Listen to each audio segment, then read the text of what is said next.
മെക്സവൻ വ്യായാമ പരിശീലന പരിപാടിക്ക് നിരോധിത ഭീകര സംഘടനയുമായി ബന്ധമുണ്ട് എന്ന ആരോപണത്തിൽ നിന്നും CPM മലക്കം മറിഞ്ഞത് മതതീവ്രവാദികളെ ഭയന്നാണെന്ന് BJP സംസ്ഥാന അധ്യക്ഷൻ K. സുരേന്ദ്രൻ പറയുന്നു. കോഴിക്കോട് ജില്ലാ സെക്രട്ടറി ഉന്നയിച്ച ആരോപണം അതീവ ഗൗരവമുള്ളതാണ്. മലബാറിൽ 1000 യൂണിറ്റുകളുള്ള വ്യായാമ കൂട്ടായ്മ നിയന്ത്രിക്കുന്നത് നിരോധിത ഭീകര സംഘടനയാണെന്ന് പറഞ്ഞത് ഭരിക്കുന്ന പാർട്ടിയുടെ പ്രധാനപ്പെട്ട നേതാവാണ്.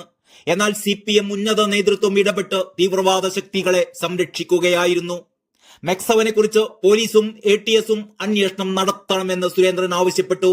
ഇത്രയും ആരോപണം ഉയർന്നിട്ടും സംസ്ഥാന ഇന്റലിജൻസിന്റെ പക്കൽ ഈ കൂട്ടായ്മയുടെ വിവരങ്ങളില്ലാത്തത് സംശയാസ്പദമാണ്. പോപ്പുലർ ഫ്രണ്ട് നിരോധനത്തിന് ശേഷമാണ് മെക്സവന് ഇത്രയും വളർച്ചയുണ്ടായതെന്നത് അന്വേഷണ വിധേയമാക്കേണ്ടതാണ്.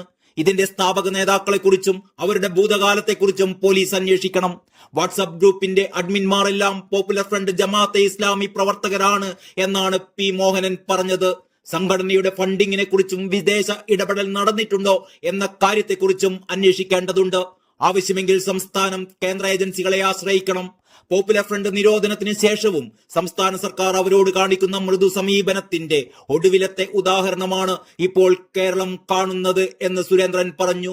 കോൺഗ്രസ് നേതൃത്വം പതിവ് പോലെ മതമൗലികവാദികളെ പിന്തുണയ്ക്കുന്ന കാഴ്ചയാണ് കാണുന്നത്.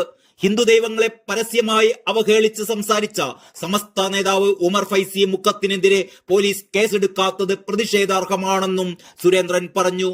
ഈ കാര്യത്തിൽ UDF-ഉം LDF-ഉം പുലർത്തുന്ന മൗനം ഇരട്ടത്താപ്പാണ്. ഉത്തരേന്ത്യയിൽ എവിടെയെങ്കിലും എന്തെങ്കിലും നടന്നാൽ പ്രതിഷേധിക്കുന്ന രണ്ട് മുന്നണികളും ഹൈന്ദവ അവഹേളനം കണ്ടില്ലെന്ന് നടിക്കുകയാണ്.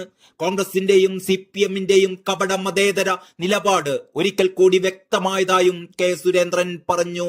News desk Kerala life.